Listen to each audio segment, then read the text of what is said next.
Good morning. It's so great to see so many of you here today and to have even more joining us remotely around the world. We've closed all of the retail stores in the world right now, and they are all with us as well.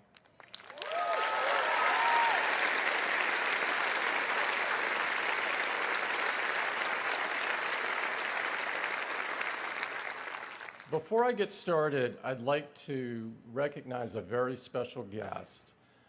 Steve's wife, Lorene Powell-Jobs, has joined us today. Lorene?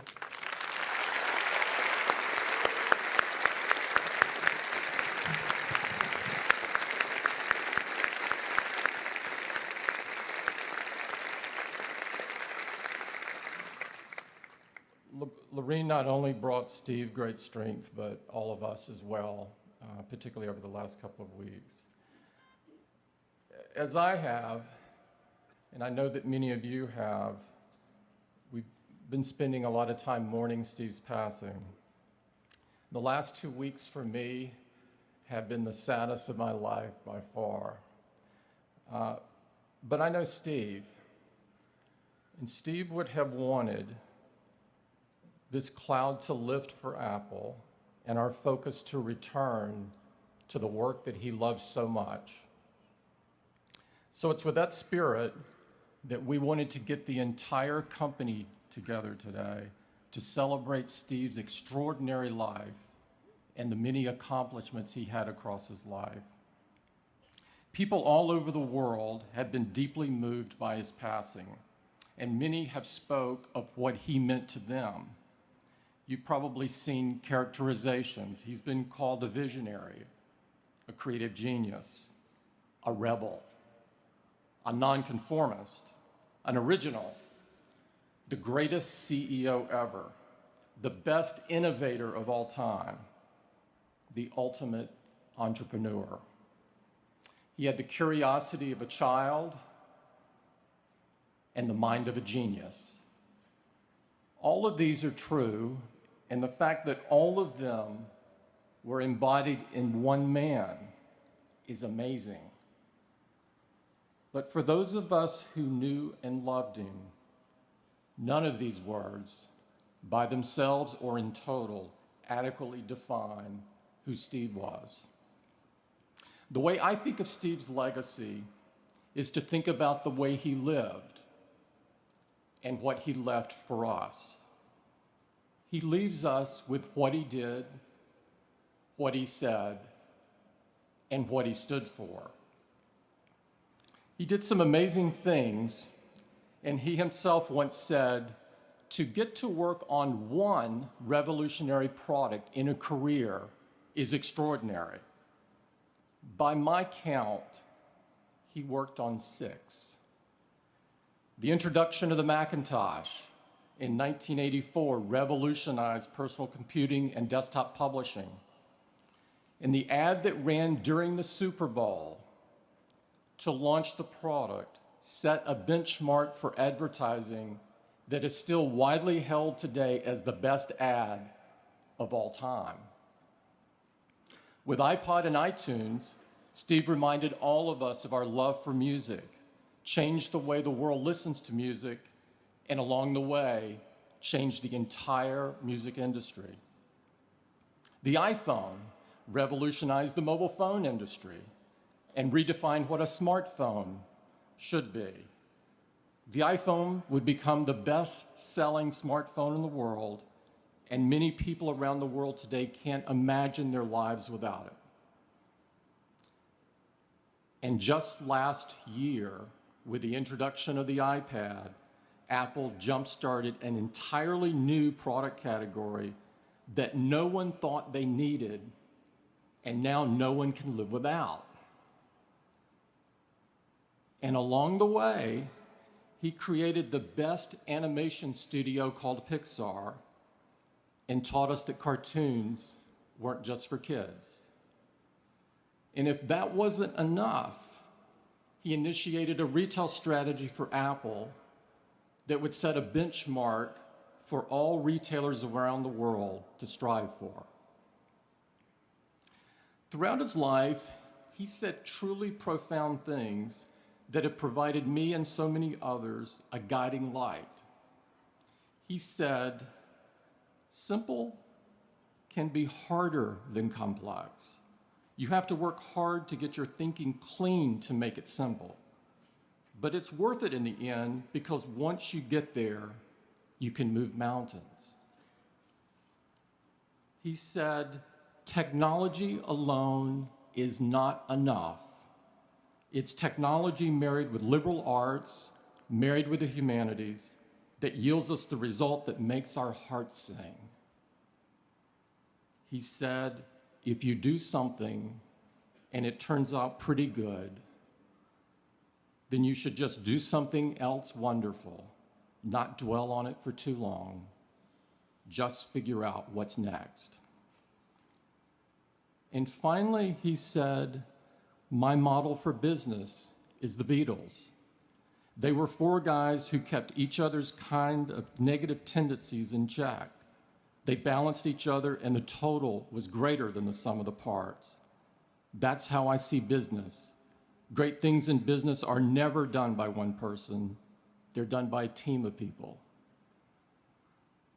I personally admire Steve, not most for what he did or what he said, but for what he stood for. The largest lesson I learned from Steve was that the joy in life is in the journey, and I saw him live this every day. Steve never followed the herd.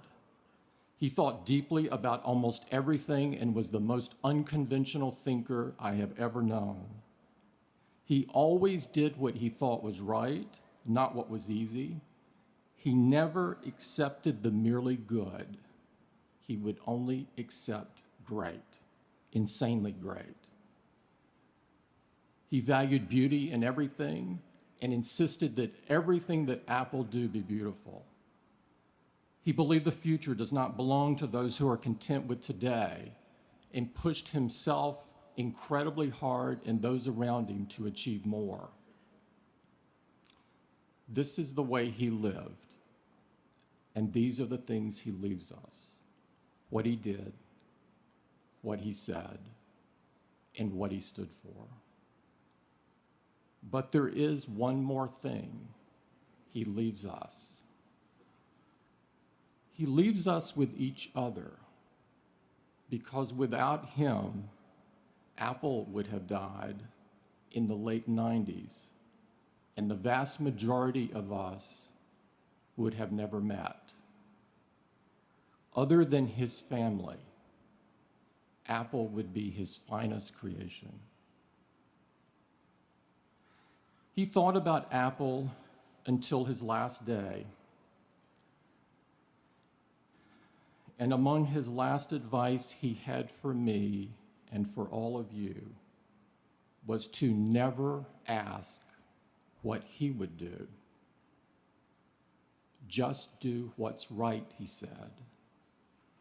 He said he saw Disney paralyzed after Walt Disney's passing, as everyone spent all of their time thinking and talking about what Walt would want.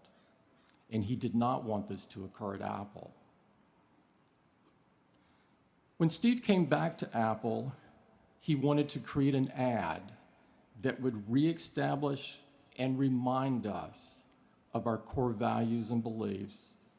And it was meant more for the employees of the company than for the customers of the company. We didn't have any great new products to talk about yet, as those would come a year later with the iMac. So we worked with our ad agency to create a campaign that featured some of his greatest heroes. Steve was involved in carefully crafting every word of this ad, and these words touched the bottom of his soul. The version that we all watched on TV was read by Richard Dreyfuss, but what you may not know is that Steve also read a version but chose not to run that version because he did not want it to be about him. He wanted it to be about Apple. I personally heard this version for the first time after he passed away and was very deeply moved by it. And I would like to play the audio of The Crazy Ones as read by Steve so you can hear the words he wrote and in his voice.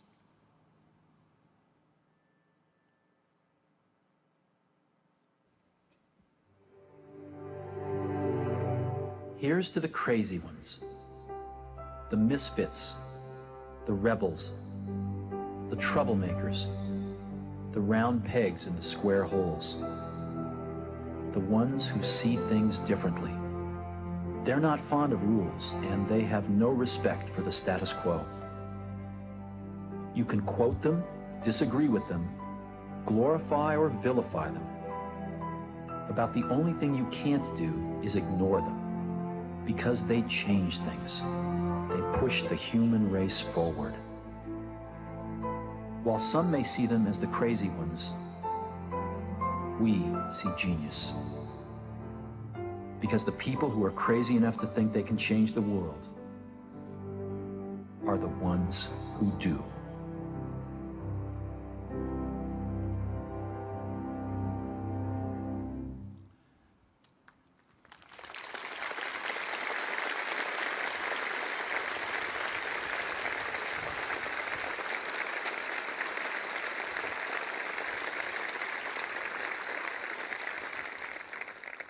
Let's join together for a moment of silence and reflect on what Steve meant to each of us and to the world.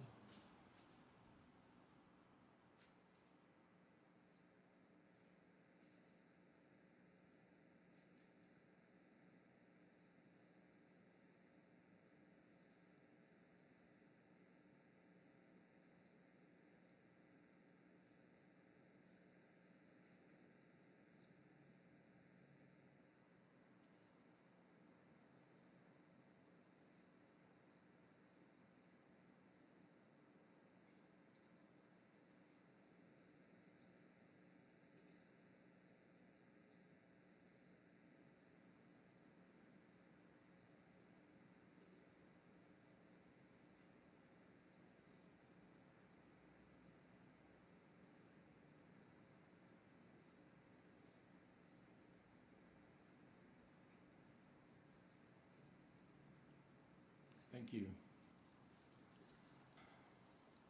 You know, looking out at everyone, Steve would have loved this. I can tell you that. I'd now like to introduce the next speaker. Bill Campbell was a longtime executive of Apple. Many of you know Bill. He's been a member of our board of directors since 1997, since Steve returned, and he is a very dear friend of Steve's. He is someone Steve often reached out to for advice and counsel, and his contributions to Apple and to the many individuals in Apple have been countless. He is fondly known as the coach, from both his days at Columbia as head football coach, his tireless efforts supporting local sporting teams, and his unselfish mentoring of so many of Silicon Valley's executives. We are thrilled that he's with us today. Bill?